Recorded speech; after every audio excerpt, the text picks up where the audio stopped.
오늘 우리에게 주시는 하나님 말씀은 요한복음 14장 1절부터 6절까지 말씀입니다. 신약성경 171면 요한복음 14장 1절부터 6절까지 말씀입니다. 이 계시의 말씀을 제가 받들어 읽어드릴 때 살아계신 예수님의 음성을 들으실 수 있기를 바랍니다. 너희는 마음에 근심하지 말라. 하나님을 믿으니 또 나를 믿으라. 내 아버지 집에 거할 곳이 많도다. 그렇지 않으면 너희에게 일렀으리라. 내가 너희를 위하여 거처를 예비하러 가노니 가서 너희를 위하여 거처를 예비하면 내가 다시 와서 너희를 내게로 영접하여 나 있는 곳에 너희도 있게 하리라. 내가 어디로 가는지 그 길을 너희가 아느니라. 도마가 이르되 주여 주께서 어디로 가시는지 우리가 알지 못하거늘 그 길을 어찌 알겠사옵나이까. 예수께서 이르시되 내가 곧 길이요 진리요 생명이니 나로 말미암지 않고는 아버지께로 올 자가 없느니라. 아멘. 모레가 구정 명절입니다. 명절을 맞이하는 여러분들과 여러분들의 가정의 명절, 주님이 주시는 기쁨으로 충만하시기를 축원합니다. 벌써 고향에 가신 분들도 계시고요. 또 명절 연휴를 맞이해서 여행을 가시는 분들도 계시는데 이 명절을 맞이하는 여러분들의 마음이 어떠신지 모르겠어요. 어렸을 때는 명절이 세뱃돈 받는 것으로 인해서 마냥 이제 좋은 시간이고 기다려지는 시간이었는데 때로 성장하면서 혹은 어른으로 살아가면서 이 명절을 이제 기쁘게만 기다리지 못하는 분들이 계시다는 것을 이제 보게 됩니다. 그야말로 이 소위 말하는 명절 증후군 때문에 이제 명절이 다가오면 벌써 괜한 불안감과 짜증이 나는 분들도 계시다고 들었는데 요새는 이 문제가 며느리들만의 문제는 또 아니라는 이야기도 들려요. 불편한 얼굴로 와서 이 며칠 같이 지내는 며느리의 얼굴을 보는 이 시어머니도 불편해서 이제 그 얼굴을 볼 것에 대한 시어머니들의 불편함도 있다 하는 이야기를 듣는 일이 있습니다. 또 때로는 이 오래간만에 가족을 만나면 이제 늘 들어야 되는 이야기, 언제 결혼할 거냐라고 하는 이야기를 듣는 것에 대한 이 노총각 노처녀들도 명절 되는 거 별로 기쁘지 않다 하는 이야기도 들려옵니다. 정말 그런 조카나 가족이 있으면 조심해야 되겠더라고요. 저도 몇 년 전에 나이 들어가는 조카들한테 그런 질문을 했다가 삼촌은 노후 대책은 세워놓으셨어요 하는 이 질문을 받는 바람에 다시는 이런 질문을 하면 안 되겠구나라고 하는 깨달음을 얻는 시간도 있었는데 이런 일들로 말미암아 이 즐거워야 될 명절들이 이제 서로 간에 불편함이 야기되는 일들이 종종 있게 됩니다. 그렇다면 이제 이런 상황들을 우리가 어떻게 받아들여야만 하는가라고 하는 질문을 먼저 해보게 되고요. 지난 송구영신 예배 때 제가 이제 2019년 몇 가지 전망들을 이제 나누어 드리는 일들이 있었습니다. 뭐 몇몇 대기업이 보니까 작년에 성과로 인해서 직원들에게 큰 성과급 잔치를 하는 일들은 있습니다만은 극히 일부의 이야기로 보이고요. 오히려 올해는 갈수록 힘들다, 어려워진다 하는 이야기가 훨씬 더 이제 많이 들려옵니다. 그런 상황에 아직도 정말 북한의 핵 문제가 깔끔하게 해결이 될 것인지 아니면 우리가 전혀 원하지 않는 방향으로 북미 회담이 진행될지에 대해서는 여전히 의문이 남아 있습니다. 한일 관계도 자꾸 경색이 되다 보니까 이제 실제적으로 피해를 이제 겪게 되는 우리 성도님들 이야기도 듣게 되고요. 여기에 이제 미세먼지가 갈수록 더 심해져서 이거 진짜 언제 해결될까? 또 해결될 기미가 보인다 하더라도 해결되는 데까지는 더 많은 시간을 필요로 하지 않을까 하는 생각을 하게 됩니다. 뭐 이런 정치 사회적인 문제뿐만이 아니라 또 내적으로도 여러 가지로 어려움들을 겪고 있는 성도님들의 소식을 듣게 됩니다. 본인의 질병을 치유하셔야 되는 분도 계시고 또 부모님이 편찮으셔서 계속 찾아뵙고 간병해드리고 돌봐드려야 되는 분도 계시고 또 아이가 아파서 이 아픈 문제를 놓고 지속적으로 기도하는 성도님들이 있습니다. 뿐만 아니라 이제 아직도 결정되지 아니한 이 진학의 결과들을 놓고 이 명절을 초조하게 보내고 이 명절 이후의 시간을 다시 기다려야 되는 이제 그런 가정들도 있습니다. 생각해 보면 참 여러 가지 일들이 많이 우리 앞에 놓여 있는 이때에 이제 오늘부터 시작을 해서 3개월 동안 저와 여러분들이 함께 나누게 될 하나님의 말씀은 평안을 너에게 주노라라고 하는 제목의 말씀입니다. 이 말씀은 아시겠지만 요한복음 14장에 나오는 말씀이고요. 요한복음 14장부터 또 16장까지는 우리 예수님께서 이 세상을 떠나시고 십자가를 지시기 전에 이제 마지막으로 유언처럼 제자들에게 남겨주신 말씀입니다. 실제 유언이야 부활하셨기 때문에 부활 이후에 하신 말씀들이 더 명백한 유언이 될 수는 있겠습니다만은 그래도 예수님이 십자가를 지시고 돌아가시는 일이 있으셨기 때문에 이제 그 일을 겪으시기 직전에 최후로 제자들에게 남겨주신 그런 말씀이라고 할 수 있습니다. 먼저 이 유언을 남기는 상황을 조금 이제 우리가 들여다볼 필요가 있는데요. 그것은 유언을 하는 사람이나 유언을 받는 사람이나 결코 편안한 상황은 아니라는 거예요. 유언을 하게 되면 이제 자기 자신이 죽음을 받아들여야 되는 상황에 있습니다. 누구에게도 불편하고 불안한 일이 되는 거죠. 또 유언을 듣는 입장에서는 가족의 유언을 하는 것도 받아들이는 건 물론 어렵습니다만은 또 내가 믿고 따랐던 사람, 내가 의지했던 사람, 저분을 통해서 내 삶을 바꾸고자 하는 그런 소망과 의지가 있었던 사람들에게 있어서도 이 상황은 절대 편안한 상황은 아니라고 하는 것입니다. 더군다나 제자들 지금 그 상황을 들여다보면 마음이 되게 어수선할 것 같아요. 왜냐하면 이제 조금 전에 예수님이 마지막으로 제자들과 함께 식탁을 가지시면서 이런 말씀 하셨거든요. 이 떡 먹어라, 이 잔 마셔라 하면서 이건 내 피다, 내 몸이다. 너희를 위하여 버리는 나의 피, 나의 몸이다. 이제 이런 말씀 하셨어요. 듣기 이상하잖아요. 우리야 지금 그 성찬의 의미를 알고 떡을 먹고 잔을 마시지만 처음 그 말씀을 듣는 제자들 입장에서는 이게 무슨 소리지? 몸을 주신다니, 피를 마시라니, 그럼 주님이 돌아가신다는 이야기고 우린 그럼 어떻게 된다는 이야기인가? 이런 불안함이 있어요. 그런 성찬식이 끝나고 나서 이제 세족식을 하셨는데 그 다음에 또 예수님이 이런 말씀도 하시는 거예요. 너희 중에 한 사람이 나를 팔 것이다. 그래요. 도대체 누가 판다는 말인가? 우리가 여지껏 열심히 3년 동안 주님을 따라다녔는데 우리 중에 누가 예수님을 팔 것이냐라고 하는 의문이 생깁니다. 거기에 더하여서 이제 너희가 다 나를 버릴 것이고 나는 곧 붙잡히고 이제 고난을 겪게 될 것이다라고 하는 것을 다시 암시를 합니다. 그러다 보니까 제자들 마음에 얼마나 복잡함이 많았겠어요. 그런 그의 상황을 아시는 우리 예수님께서 하시는 말씀이 바로 이 말씀입니다. 너에게 평안을 주노라. 본문에는 복수로 번역이 되어 있어요. 너희에게 평안을 주노라 하는 번역으로 되어 있는데 말 그대로 이건 이제 우리식의 번역입니다. 우리는 이 2인칭에 있어서 단수와 복수를 명백하게 구분을 해서 이제 너와 너희로 표현을 합니다만은 아시겠지만 영어의 you는 단수와 복수의 구분이 없어요. 마찬가지로 헬라어 수, 너라고 하는 단어에도 역시 단수와 복수의 구분이 없어요.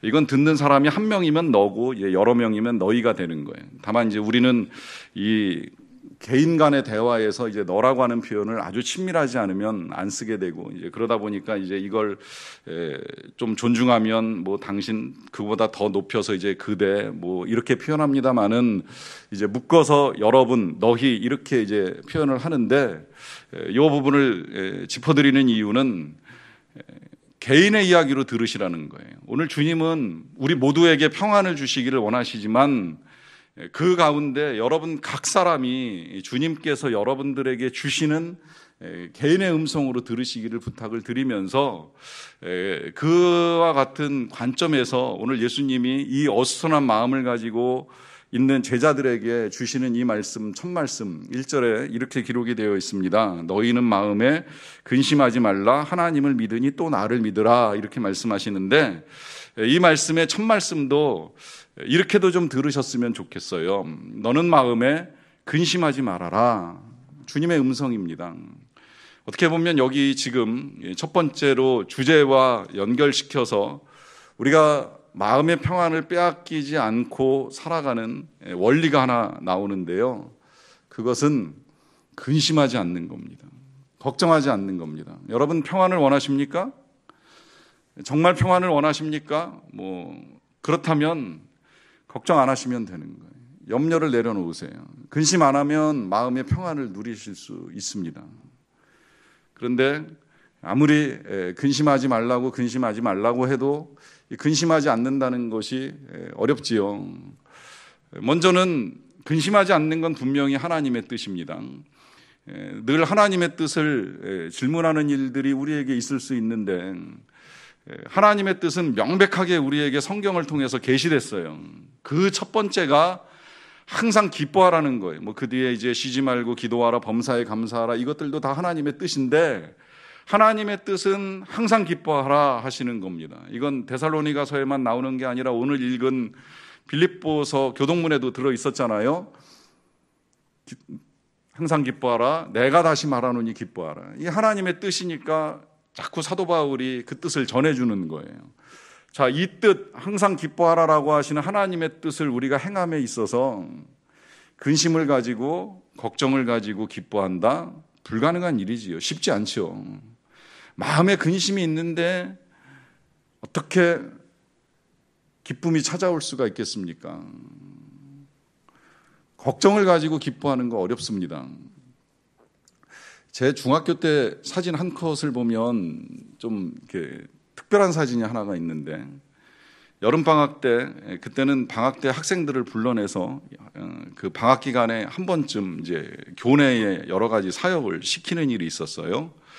그래서 저희 반도 소집이 돼서 이제 그날 반 전체 학생들이 학교에 가서 학교 운동장에 있는 이 돌들을 치우는 일이 있었는데 돌을 다 치우고 나서 그 돌 치우고 난 다음에 이제 다 같이 기념 사진을 한 장 찍은 겁니다. 우리 반 전체 학생들이 담임 선생님과 함께 사진을 찍었어요. 그때 담임 선생님의 키가 굉장히 작아서 그 담임 선생님의 별명이 짤이라고 하는 별명이었는데 그 기념 사진 촬영을 하게 될 때에 누군지는 잘 모르겠지만 이제 우리 반 학생 중에 한 명이 진짜 도발을 한 거예요. 이 사진사가 하나 둘 셋 하고 사진을 찍는데 큰 소리로 짤이 그러고서 소리를 질렀습니다.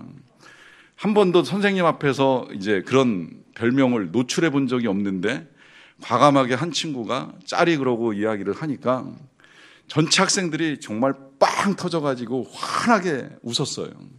그래서 나중에 사진을 보니까 진짜 우리 반 70명이 한 명도 웃지 않는 친구가 없을 만큼 환하게 웃는 사진이 찍히고 이제 그게 인화돼서 나눠주는 일이 있었습니다.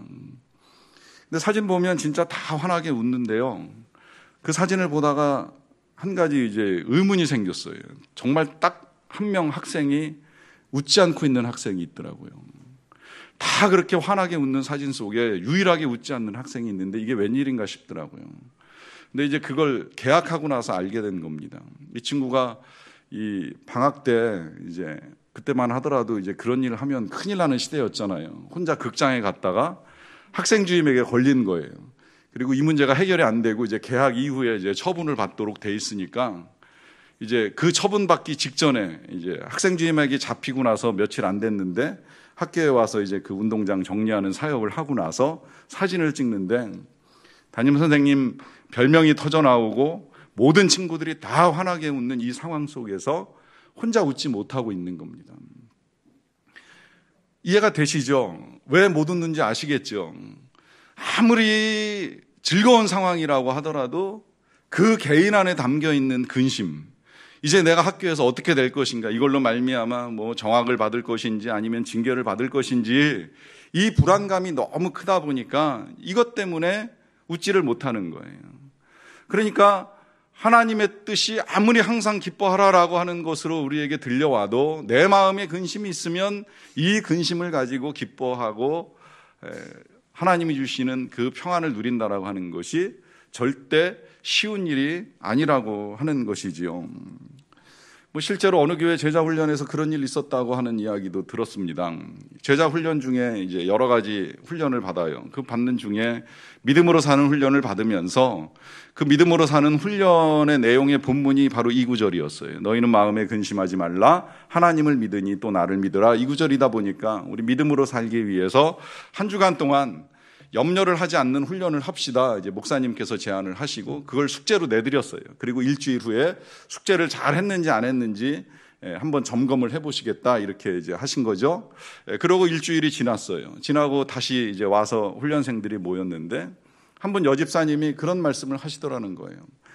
일주일 동안 숙제하느라고 죽는 줄 알았습니다. 제가 원래 염려가 많은 사람이에요. 특히 제 남편 때문에 염려가 많아요. 남편 때문에 염려가 많은 건 제 남편이 뭐 하는 일마다 제대로 되는 게 없고 항상 실패해요. 그러다 보니까 걱정이 많은데 이 남편이 이 한 주간에 또 뭘 하겠다고 새로운 일을 하겠다고 하는데 얼마나 걱정이 되는지요. 그런데 교회 숙제로 이 염려를 하지 말라고 하니까 염려 안 하느라고 진짜 죽는 줄 알았어요. 근데 이제 일주일 지났으니까 오늘부터 다시 염려할 거예요. 전 염려가 체질이에요. 그러면서 이제부터 다시 염려를 하겠다고 말씀을 하시더라는 거예요. 왜 숙제를 했는지는 모르겠어요. 그런데 그만큼 염려하지 않고 살아가는 것이 어렵다는 반증이 되는 것이겠지요. 자, 그러면 어떻게 염려를 안 할 수 있겠습니까? 일단 이 사실을 여러분들이 아셔야 됩니다. 그만큼 우리의 마음속에 근심이 있다는 걸 주님이 아신다는 겁니다. 오늘 예수님이 이 마지막 유언 같은 말씀을 꺼내시면서 아주 중요한 말씀을 하시는 건데 이게 그냥 목숨 거두실 시간이 얼마 안 남았기 때문에 되는 대로 말씀하시는 것이 아니라 그야말로 제자들에게나 우리들에게나 아주 중요한 말씀을 하시는 것이고 이제 그래서 우리가 이 말씀을 3개월 동안 보는데 이 중요한 말씀을 시작하시면서 첫 말씀에 너희는 마음에 근심하지 말라. 왜 이렇게 말씀하시겠어요? 그건 주님이 지금 제자들을 알고 계시는 거예요. 지금 이 제자들의 마음의 상황 정확하게 알고 계시는 거예요. 제자들의 마음속에 찾아들어온 그 불안과 두려움이 얼마나 큰가를 예수님이 아시는 겁니다. 그래서 우리가 먼저 알아야 된다는 것이 바로 이것입니다. 주님이 우리의 마음을 아십니다. 솔직히 죄송합니다만 전 여러분들의 마음 다 몰라요. 다 못 헤아립니다. 이제 내일 모레 명절 맞이하시는 여러분들의 마음 몇 개를 제가 서두에 헤아려 보긴 했습니다만은 그러나 어찌 그걸로 다 제가 여러분들의 마음을 이해하겠습니까? 그런 한 가지 더 분명한 사실이 있잖아요. 저는 모르지만 우리 예수님은 아세요. 주님이 아셔요. 여러분들의 마음을 주님이 알고 계신다는 거예요. 그래서 말씀하시는 거예요. 마음에 근심하지 말아라. 그리고 혹 근심이 일어난다면 하나님을 믿으니 또 나를 믿으라. 여러분 정말 하나님 믿으십니까? 예수님 믿으십니까? 그러면 근심하지 마셔야 된다는 거예요. 여러분 이 고백 하나님을 믿습니다. 내가 주님을 믿습니다라고 하는 고백의 증거가 필요하다는 거 아시지요? 그 증거 가운데 한 가지를 지난달에 들었어요. 그 한 가지 증거는 믿으면 따라가는 거예요. 끝까지 따라가는 거예요. 주님만 따라가는 거예요. 나를 부인하고 따라가는 거고 십자가 지고 따라가는 거고 그 길 끝에 죽음이 있어도 따라가는 거예요. 끝까지 따라가는 게 믿음이에요. 또 하나의 증거가 있다면 사랑하는 거예요. 눈에 보이지 아니하는 사람을 사랑하지 아니하면서 하나님을 사랑한다, 하나님을 믿는다, 다 거짓말이에요. 보이는 사람을 사랑하는 그것이 내가 하나님을 믿는 증거로 나타나는 거예요. 또 하나의 증거가 있다면 바로 근심하지 않는 겁니다. 염려하지 않는 겁니다. 하나님을 믿는 믿음을 가지고 있기 때문에 이 세상 어떤 상황 속에서도 근심하거나 염려하지 않는 것이 믿음이라고 하는 것입니다. 그런데 그야말로 끊임없이 우리의 삶에 근심과 걱정이 밀려 들어올 때에 어떻게 근심하지 않을 수 있겠는가 하는 질문은 여전히 남아 있는데요. 그 질문에 대한 답이 이제 2절에 이렇게 이어집니다. 내 아버지 집에 거할 곳이 많도다. 그렇지 않으면 너희에게 일렀으리라. 내가 너희를 위하여 거처를 예비하라고 한다. 그래요. 우리 하나님 아버지 집에 거할 곳이 많다 하는 말씀을 하시고 그리고 우리 예수님이 또 거처를 예비하러 가신다라고 하면서 하나님이 우리를 위하여 살 곳을 준비하고 계시고 그 일은 하나님만 하시는 것이 아니라 예수님도 하신다 그래요. 그래 3절에 보시면 이제 이런 말씀 계속 이어집니다. 가서 너희를 위하여 거처를 예비하면 내가 다시 와서 너희를 내게로 영접하여 나 있는 곳에 너희도 있게 하리라 그래요. 말씀 그대로 보면 하나님이 우리를 위하여 거처를 예비하실 뿐만 아니라 또 우리 예수님도 함께 그 거처를 예비하기 위하여 가셔서 준비가 끝나면 다시 와서 우리들을 맞이해 주시는 일을 하게 하시고 그 일로 말미암아 그곳에 너희들도 있을 것이니 그러니 근심하지 말라 하는 말씀을 하십니다. 예수님의 말씀이기 때문에 우리가 믿어야 되는 것은 분명한데 이 말씀을 믿는 것과 실제로 우리의 삶 가운데 일어나고 있는 걱정거리들을 떨쳐내는 데에는 뭔가 조금 앞뒤가 안 맞는 듯한 느낌이 들지 않으세요? 하나님이 우리를 위하여 천국을 예비하시고 그 천국이 좋은 것인 것을 알고 있습니다. 뭐 진짜 근심도 없고 걱정도 없고 질병도 없고 슬픔도 없는 곳, 너무너무 좋은 곳, 장례 때마다 반복해서 듣는 말씀 그대로 정말 하나님이 좋은 곳으로 우리의 삶을 이끌어 가신다라고 하는 그 아버지 집이 좋은 것은 알겠는데 당장 이 땅 살아가는 동안에 우리 눈앞에서 일어나고 있는 여러 가지 일들로 말미암아 우리의 마음에 찾아들어오는 이 걱정, 근심, 염려를 어떻게 떨쳐버릴 수 있겠느냐라고 하는 질문은 남아 있습니다. 제가 읽은 책 중에 이현길 목사님께서 예수를 새롭게 만나자라고 하는 책을 보게 되는 일이 있었는데 이 책 속에서 목사님이 개인 고백을 이제 쓰신 걸 보는 일이 있었어요. 개인 고백을 하시기 전에는 이제 어떤 목사님 말씀 먼저 하시더라고요. 그 목사님 이야기가 다른 것이 아니라 이 교인들로부터 질문을 받은 거예요. 목사님은 성경도 많이 보시고 아시니까 하나님도 많이 아시겠어요? 라고 하는 질문인데 그 질문에 목사님이 저 그렇게 하나님 많이 모릅니다 하는 답을 하신 거예요. 이현길 목사님도 똑같이 대답을 하셨고 저라도 그렇게 대답을 할 것 같아요. 성경을 보기는 보지만 성경을 많이 본다고 하나님을 많이 안다, 얼마나 알고 있나, 이 질문에 진짜 제가 하나님을 얼마나 알고 있나, 더 알아가야 된다라고 하는 생각이 늘 많이 있게 됩니다. 교역자들과 함께 책을 읽고 나누는 일들도 하지만 그럴 때마다 더 우리가 공부하고 배우고 알아야 된다라고 하는 것이 끝이 없다는 사실도 깨닫습니다. 그런데 이 이영길 목사님이 그런 과정 중에, 이제 그런 고백 중에요, 몇 가지 알고 계시는 하나님에 대한 고백을 이제 나누시는 일들이 있었어요. 그래서 몇 개를 열거하시는데 마지막에 이런 말씀을 하시더라고요. 또 하나 분명히 아는 것이 있습니다. 우리들이 저 인생을 넘어 본향에 이르렀을 때에 우리들에게 나누어 줄 것을 분주하게 준비하면서 주님께서 얼마나 기쁨을 느끼시는지를 분명히 압니다 하는 고백입니다. 솔직히 이 고백도 저는 어떤 의미가, 정말 예수님이 혹은 하나님께서 우리에게 나눠줄 것을 분주하게 준비하고 계신다, 무슨 준비를 더 하셔야 되지, 전능하신 하나님께서 아직도 준비가 안 끝나셨나, 이제 이런 생각을 하는 일이 조금 있었고요. 또 그리고 그 준비가 아직도 이 세상에서 우리가 염려와 근심을 떨쳐내는 것과 무슨 관계가 있을까라고 하는 이제 의문은 여전히 남아 있었습니다. 그런데요, 제가 이 말씀을 풀어나가는 실제적인 현상을 이제 근간에 보게 되는 일이 있었어요.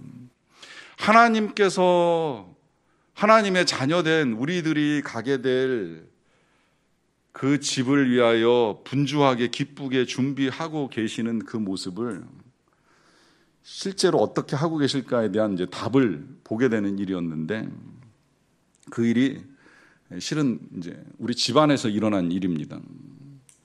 다 아시겠지만 이제 태국에 한 9달 정도 단기 선교를 나간 딸이 돌아오는 토요일에 이 선교를 마치고 이제 귀국을 하게 됩니다.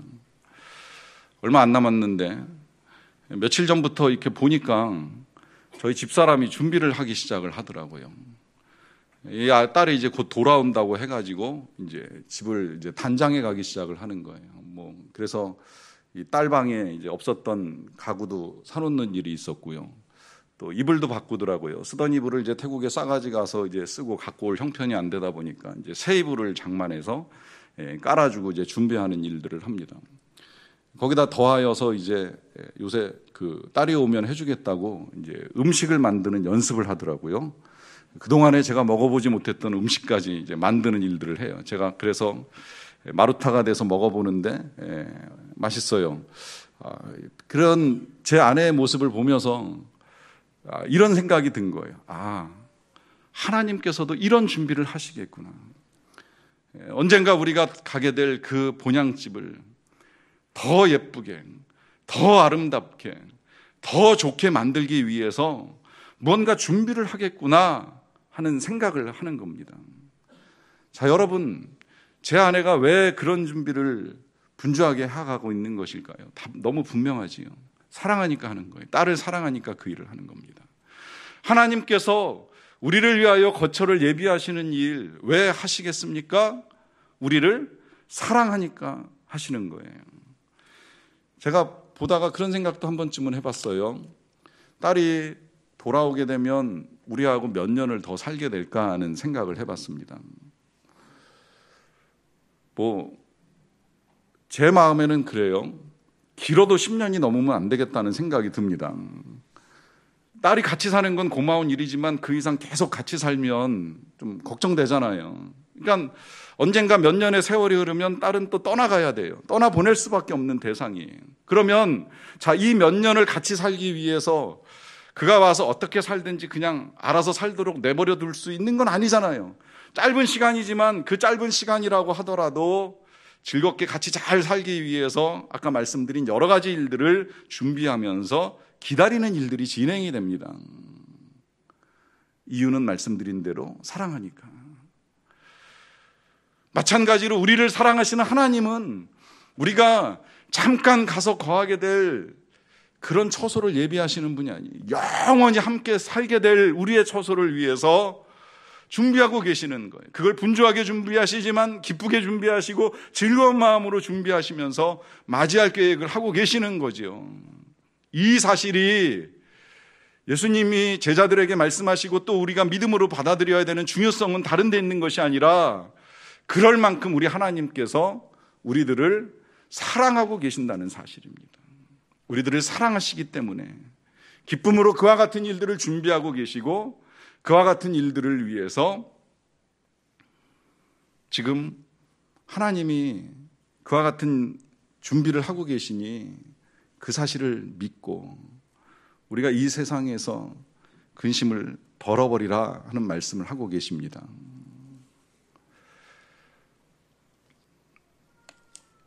곧 이어서 일어날 일들을 앞에 두고 가장 걱정이 큰 사람을 꼽으라고 하면 실은 지금 이 말씀을 하고 계시는 우리 예수님이시요.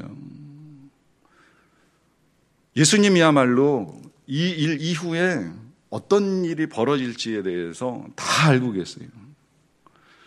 쉬운 일이 절대 아니에요. 너무 힘드니까 우리 예수님도 기도하셨다는 말씀 제가 몇 주 전에 드렸어요. 기도로 그걸 이겨나가셨다고.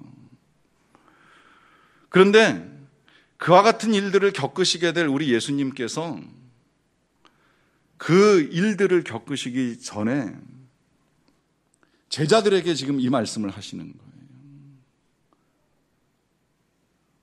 그럼 왜 이런 말씀을 하실까 생각을 해보면 그 이유가 더 분명해지는데 이런 의미가 담겨 있는 겁니다. 지금 이후로 내가 겪게 될 일들 때문에 너희는 마음에 근심하지 말라. 내가 사람들에게 붙잡혀가는 일이 있을 것이고 그들에게 재판을 받는 일이 있을 것이고 그 재판 이후에 형벌을 당할 것이고 그 형벌 가운데에 사람들에게 비난을 받고 욕을 먹고 모욕을 당하는 일이 있을 터인데 내가 그런 일을 겪는다고 해서 너희는 마음에 근심하지 말아라. 실은 누가 근심해야 돼요? 예수님이 근심하셔야 돼요. 예수님께서 겪으실 일들 때문에 예수님이 근심하면서 이제 어찌 내가 이 일을 감당할 수 있을 것인가 불안과 초조함에 떨고 계셔야 될 예수님이 그 모든 것들을 다 버려두고 오히려 제자들에게 어떤 일을 보더라도 흔들리지 말라, 믿음을 가져라 당부하시면서 이 말씀을 하시는 거예요. 제자들이 어떤 반응을 보였을까요? 어떤 반응을 보였는지 아시죠? 제자들은 예수님을 믿지 못했습니다. 예수님을 믿었으면 끝까지 예수님을 따라가야죠. 못 믿으니까 결국은 다 부인하고 도망가고 하는 일들이 일어났어요. 하지만 부활하신 다음에 달라지죠. 우리 예수님 부활하시고 나서 그때부터 제자들이 예수님을 믿습니다. 분명하게 믿습니다. 그 믿음이 흔들림이 없습니다. 제자들도 똑같은 일들을 겪습니다.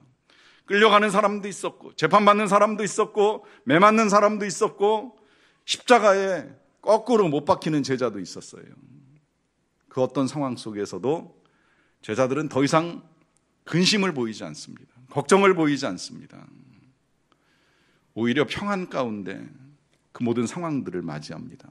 이유는 하나님을 믿고 또 예수님을 믿기 때문입니다. 사랑하는 성도 여러분, 이후에 여러분들에게 어떤 일이 주어지든, 명절이든 명절 후든 짧게든 길게든 여러분들의 인생에 어떤 일이 떨어지든 하나님을 믿으십시오. 예수님을 믿으십시오. 그로 말미암아 주님이 주시는 평안을 누리기를 간절히 축원합니다. 기도하겠습니다.